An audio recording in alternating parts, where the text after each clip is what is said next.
দেশের চলমান পরিস্থিতিতে আইন শৃঙ্খলা নিয়ন্ত্রণে রাখার লক্ষ্যে দেশব্যাপী পেশাদারিত্বের সাথে কাজ করে চলেছে বাংলাদেশ সেনাবাহিনী।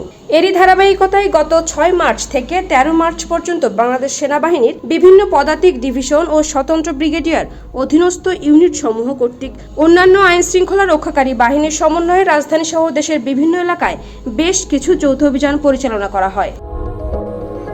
আইএসপিআর আজ 14 মার্চ এক প্রেস বিজ্ঞপ্তির মাধ্যমে এসব তথ্য জানিয়েছেন। আইএসপিআর জানায়, সকল যৌথ অভিযানে তালিকাভুক্ত সন্ত্রাসী, চাঁদাবাজ, ডাকাত দলের সদস্য, ছিনতাইকারী, অপহরণকারী, কিশোর গ্যাং সদস্য এবং মাদক ব্যবসায়ী সহ মোট 338 জন অপরাধীকে হাতে নাতে গ্রেপ্তার করা হয়।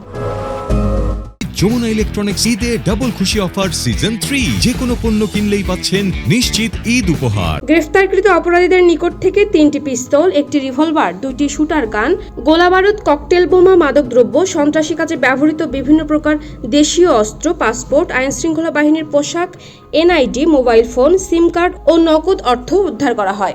আটককৃতদের প্রয়োজনীয় জিজ্ঞাসাবাদ এবং আইনি কার্যক্রম সম্পূর্ণের জন্য সংশ্লিষ্ট এলাকার থানায় হস্তান্তর করা হয়েছে। দেশের বিভিন্ন স্থানে দুর্ঘটনাবশত অগ্নিকাণ্ডের ঘটনায় ফায়ার সার্ভিসের পাশাপাশি সেনাবাহিনীর সদস্যগণ জনসাধারণের জানমাল রক্ষায় নিরাপত্তা প্রদান, উদ্ধার কার্যক্রম ও অগ্নি নির্বাপনে অংশ নিয়েছে।